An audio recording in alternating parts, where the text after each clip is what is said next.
বাবা টোটো চালিয়ে কোনো মতে দুবেলার অন্ন জোগাড় করতে হিমশিম খান।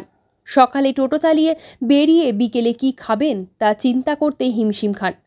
আর তার ছেলে সে মাধ্যমিকে 683 নাম্বার পেয়ে তাক লাগিয়ে দিয়েছে। কাটোয়ার গোয়ালপাড়া গ্রামের দুস্থ পরিবারের ছেলে বিপ্লব ঘোষের এমন সাফল্য বাবা মাকে দুশ্চিন্তায় ফেলে দিয়েছে। মাটির এক চিলতে বাড়িতে থেকেও সে ইঞ্জিনিয়ার হওয়ার স্বপ্ন দেখে। তার দেখা স্বপ্ন কিভাবে বাস্তবায়িত হবে, উচ্চশিক্ষার খরচ কিভাবে জোগাড় হবে তা নিয়ে বড় চিন্তা টোটো চালক বাবার।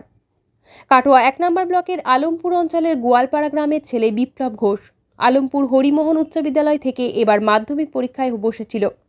প্রত্যন্ত গ্রামের দুস্থ পরিবারের ছেলের এমন সাফল্যে উচ্ছ্বসিত গ্রাম জুড়ে।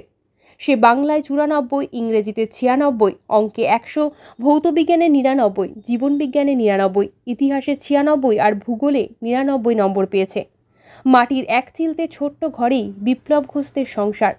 গ্রামের ছেলের এমন স্বপ্ন কিভাবে বাস্তবায়িত হবে তা নিয়ে দুশ্চিন্তা শুরু হয়েছে তাদের পরিবারে। নুন আনতে পান্তা পুরনো সংসারে বৃষ্টিতে মাটির ঘরে চুয়ে পড়ছে জল, বিছানা ভিজে যায়। সেখানেই সারাদিনে বিপ্লব 8 থেকে 10 ঘন্টা পড়াশোনা করত। প্রতিদিন নিয়ম করে স্কুলে যেত সে, কারণ স্কুলের শিক্ষকদের ক্লাসে সিলেবাস খুবই গুরুত্ব দিত বিপ্লব। চিন্তিত মা, 2 কামরার মাটির বাড়িতে থেকে ইঞ্জিনিয়ার হওয়ার স্বপ্নে কি অভাব দারিদ্রতায় বাধা হয়ে আসবে? বিপ্লবকে তাই ভালো ফল করেও বাড়িতে আড়ালে চোখের জল ফেলতে হচ্ছে। এবার মাধ্যমিকে কত পেয়েছো? 683 আউট অফ 700। আর কত ঘন্টা পড়াশুনো করতে? দিনে 8 থেকে 10 ঘন্টা। তোমার কি এই সাফল্যতে তুমি মানে আশা করেছিলে যে এরকম হবে? হ্যাঁ, আশা করেছিলাম 1 থেকে 10-এর মধ্যে একটা র্যাঙ্ক হবে, কিন্তু হয়নি। সেটা আমারই কোনো আনফর্চুনেটলি। ভবিষ্যতে কি হতে চাও? ভবিষ্যতে JEE দিয়ে ইঞ্জিনিয়ারিং লাইনে যাওয়ার ইচ্ছা আছে। বাবা কি করেন? বাবা টোটো চালক। এই টোটো চালিয়ে ইঞ্জিনিয়ার হওয়া কিভাবে হবে? সাহায্য পাওয়া যাবে সব টিচাররা যারা রয়েছেন। এমনি চিন্তা একটা হচ্ছে? চিন্তার কিছু নেই, সাহায্যের হাত তো সবাই বাড়িয়ে দিয়েছেন। বাবা টোটো চালায়, কি করে তোমাকে ইঞ্জিনিয়ার পড়াবে? সেই জন্যই তো সাহায্য করার টিচাররা তো রয়েছেন আমাদের।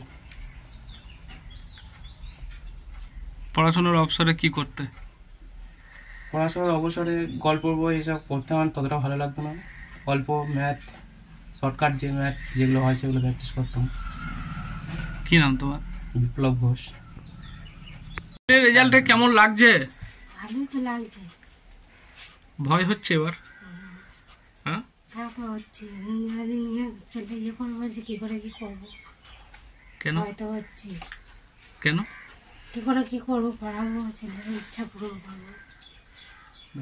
এর থেকে তো একটা ভালো আশা ছিল, ছেলে র্যাঙ্ক আসবে, কষ্ট করে বাবা পড়াচ্ছে টোটো চালিয়ে।